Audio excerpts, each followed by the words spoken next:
Today, I'm going to help my fellow classmates learn, understand, and feel confident in the 12 cranial nerves.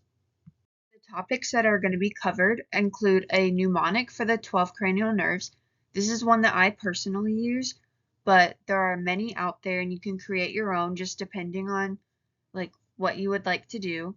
And then for each individual nerve, there's going to be a separate slide for each. It's going to include the classification, the pathway, the functions, some conditions, and how to test for damage. And then at the end, there's just going to be a short little written response question just to see if you understand what I went through. So the mnemonic that I used when it came to studying for the lab practical as well as our previous test was, oh, once one takes the anatomy final, very good vacations are heavenly. So each letter that's highlighted in the pink color is going to relate to the actual nerve. So like O would be olfactory, once optic. And one thing I want to point out that really helped me with this specific mnemonic were the two V's. So very is going to have the same two letters. So it's going to be the vestibular cochlear. And then with vacations, you have VA and you have vagus. So that's just how I went about memorizing at least the two, like the letters that are the same. The first nerve we have is going to be the olfactory nerve. This is a sensory nerve that is going to relay nerve signals of olfaction, which is smell, from the nose to the brain. The olfactory nerve is going to extend to the synapses in the olfactory bulbs, which is going to include the primary olfactory cortex of the temporal lobe. So the sensory function is going to be olfaction. A condition that affects this specific nerve is anosmia, which is going to be the partial or total loss of smell. And then to test for damage to this specific nerve, you're just going to want to test the ability to smell. Up next, we have the optic nerve, which is also going to classify as a sensory nerve that is going to relay nerve signals from the retina to the brain. The pathway that the optic nerve follows is going to be where the left and right nerves are going to unite at the optic chiasm to project at the primary visual cortex of the occipital lobe. The sensory function is going to be vision. A condition that affects the optic nerve is going to be anopsia, which is going to be the total loss of vision. And then to test for nerve damage, you're going to want to test the vision abilities. Following the optic nerve, we have the oculomotor nerve. This is going to be a motor nerve with somatic and autonomic functions that is going to innervate 4 of the 6 extrinsic eye muscles, as well as the upper eyelid muscle and the intrinsic eye muscles. The pathway that this nerve follows is going to be leaving the cranium via the superior orbital fissure, and it's going to extend to the eye and the eyelid. The somatic motor function is going to be moving the eye as well as elevating the eyelid, and the autonomic motor function is going to be pupil constriction. Some conditions that affect the ocular motor nerve are going to include ptosis, which is upper eyelid droop, strabismus, which is going to be when the eyes are not parallel, and then diplopia, which is going to be double vision. To test for nerve damage, you're going to want to examine eye movements and examine if the pupil is going to constrict. Next, we have the trochlear nerve. This is going to be a motor nerve with somatic functions. It is going to innervate the superior oblique eye muscle through the trochlear ligament. This nerve is going to leave the cranium via the superior orbital fissure and extend to the superior oblique muscle. The somatic motor function is going to be moving the eye inferiorly and laterally. Some conditions that are going to affect this nerve include strabismus, which once again is where the eyes are not parallel, and diplopia, which is once again double vision. To test for nerve damage, you're going to want to examine eye movements. Following the trochlear nerve, we have the trigeminal nerve. This is going to be a mixed nerve with sensory and somatic functions. This nerve is split into 3 different divisions. V1 is the ophthalmic, V2 is going to be the maxillary, and V3 is going to be the mandibular.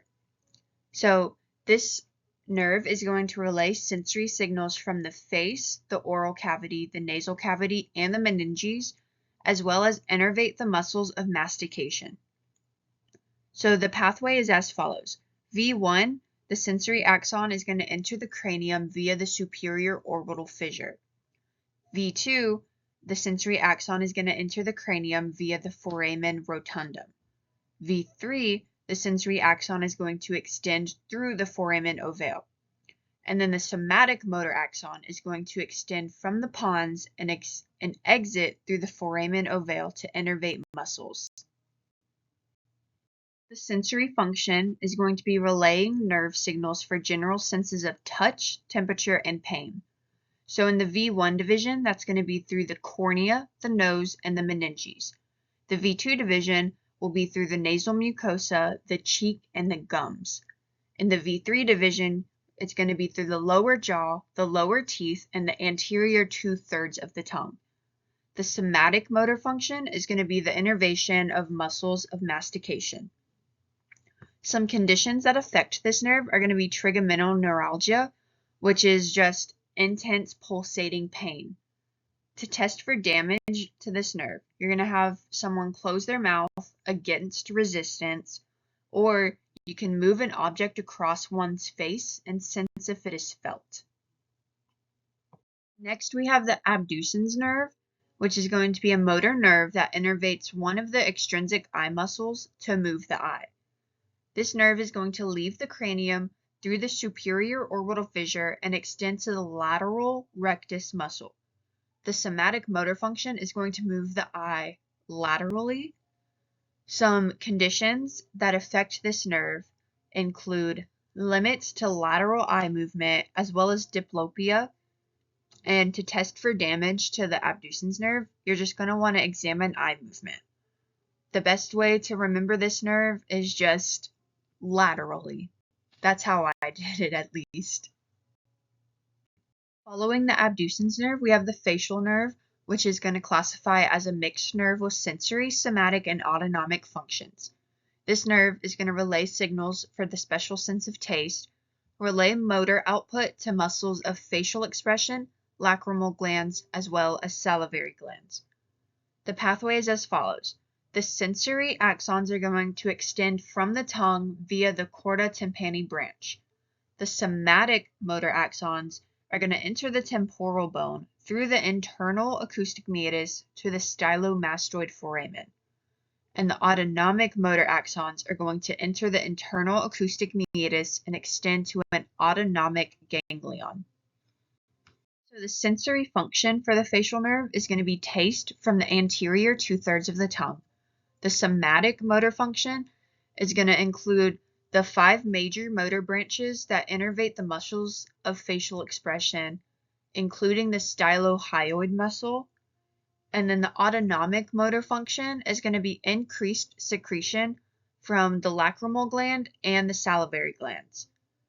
Some conditions that affect the facial nerve are going to include dry eye and/or dry mouth, loss of taste, or nerve paralysis. To test for damage to this nerve, smile, blink, or squint. Next, we have the vestibulocochlear nerve. This is going to be a sensory nerve that relays nerve signals for the special senses of equilibrium and hearing from the inner ear to the brain. The pathway is going to be where the vestibular and cochlear branches merge to form the vestibulocochlear nerve, entering the external acoustic meatus. The sensory function, it's going to include equilibrium and hearing. And then with the conditions that affect this nerve, they can be combined or separated based off which branch. So if there's damage to the vestibular branch, you're going to have loss of balance, nausea, vomiting, or dizziness. And then damage to the cochlear branch is going to lead to loss of hearing. And then to test for damage, you're going to want to test hearing as well as equilibrium, which is going to be like that balance in the ear. Now we have the glossopharyngeal nerve. This is going to classify as a mixed nerve with sensory, somatic, and autonomic functions. This nerve is going to relay signals for the special senses of taste and the general sense of touch. It is also going to relay general sensory input from most of the pharynx and innervate one of the pharynx muscles for swallowing. The pathway is going to include the sensory axons extending from the posterior 1/3 of the tongue and the pharynx into the jugular foramen. The somatic motor axons are going to leave the cranium through the jugular foramen to the stylopharyngeus. The autonomic motor axons are going to just extend to the parotid glands, which are going to be salivary glands. The sensory function of the glossopharyngeal nerve is going to be taste and general sensations from the posterior 1/3 of the tongue, as well as the general sensation from most of the pharynx.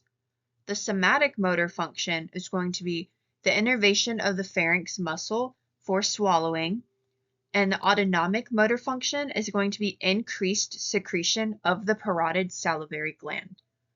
Some conditions that are going to infect this nerve include dry mouth as well as loss of taste. And to test for damage to this nerve, you're going to want to test taste as well as test touch on someone's tongue. Next, we have the vagus nerve, which is a mixed nerve with sensory, somatic, and autonomic functions. This nerve is going to relay general sensory and visceral sensory information to receptors, as well as innervate structures in the head and neck, as well as the thoracic and abdominal cavities. The pathway is as follows. This nerve is going to leave the cranium via the jugular foramen before branching extensively into the neck, thorax, and abdomen. The sensory function of the vagus nerve is going to be relaying general sensory information from the external acoustic meatus, the tympanic membrane, and the larynx. It is also going to relay visceral sensory information from the heart, lungs, most abdominal organs, and the aorta at the aortic arch.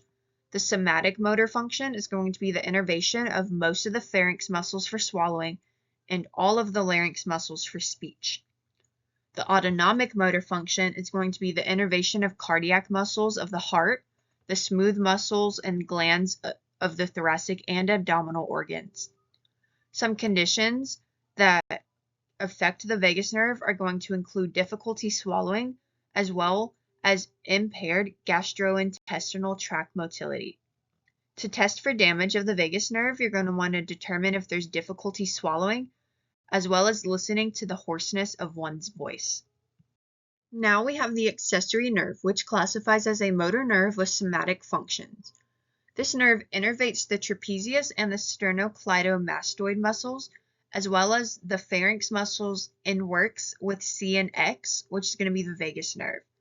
The pathway that the accessory nerve follows is going to be the spinal root of the nerve extending superiorly to enter through the foramen magnum, where the cranial and the spinal roots are going to merge.